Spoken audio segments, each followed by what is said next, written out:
Welcome to my channel. I'm Scott, and in this video I'm going to walk you through the process of valuing Warner Music Group stock by analyzing their financial statements and dissecting their financial ratios so we can determine if it's a buy or a sell. Let's get started with the model. This is a large cap company, 15 billion market cap. Warner Music is a music entertainment company that operates in the US, the UK, Germany, and many other countries. It discovers, develops, licenses, and markets music. Let's look at their financials. The way you value a company is you estimate the free cash flows into the future, and then you discount those numbers back to today's value. That's what we're doing in this video. And free cash flow is cash flow from operations minus capital expenditures. They only had 60 million of free cash flow in 2022. Then it went up 550% to 416 million in 23, up another 7% into 2024. They did complete their 2024 fiscal year. They're working on 2025. And then it's up another 8% into the trailing 12 months. It's getting close to 500 million. So it's a nice steady growth.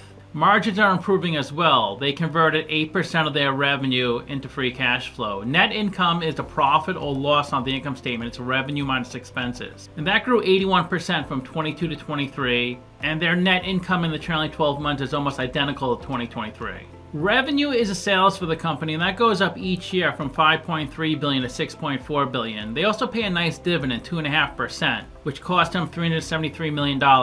But they could afford it, so they can cover their dividend 1.3 times with their free cash flow. We estimated 4 years of future free cash flows. We also estimated a terminal value, which is all cash flows past year 4, that's 17 billion. We discounted those numbers back to today using the weighted average cost of capital. We get a value of the company of $14.6 billion. We divide that by 517 million shares. And we get a calculated stock price of $28. They're trading at $29, so they're trading at a 2% premium. It's a sell according to the model. Do you think it's a buy or sell? Let me know in the comments. Simply Wall Street seems bullish on this one. They're at $45 a share. They say that 36% undervalued. 18 analysts priced this stock at $36. They say it's pretty undervalued. There are 42 companies in the same industry as WMG, and if they have a number in red, they're worse than the median. If they have a number in blue, they're better. They spent 120 million in CapEx. These are the investments in property, plant, and equipment. They have one of the worst debt to equity ratios, 8.8. They're really leveraged. For each dollar of equity, they have $8.80 of debt. They pay a really nice dividend, 2.5%.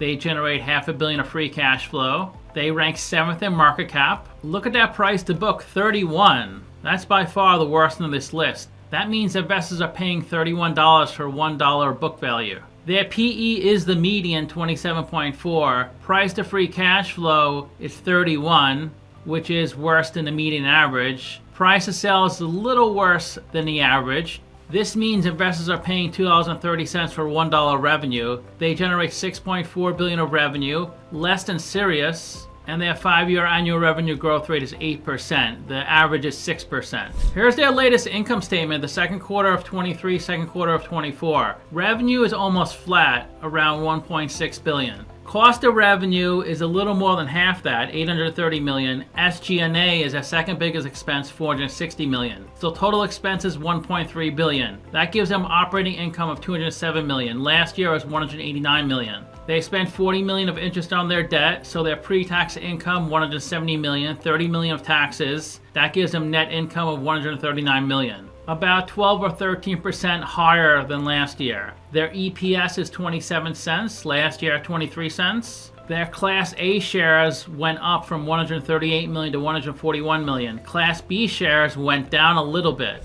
So to summarize, I have them trading at a 2% premium. I give them a ranking of 6 out of 10. It seems a little better than the average. I'm not sure I would buy the company, so 4 out of 10. Ratios are a bit weak. Really high price to free cash flow, extremely high price to book. Financials look great though. Their free cash flow went up 650% since 2022. It goes up each time period. Revenue is going up, not that much, but it's up each time period as well. So let me know what you think. Give the video a like, subscribe, or comment below. If you'd like to get a custom valuation or just support the channel, you can become a member by clicking on the link in the description below. Thanks for watching.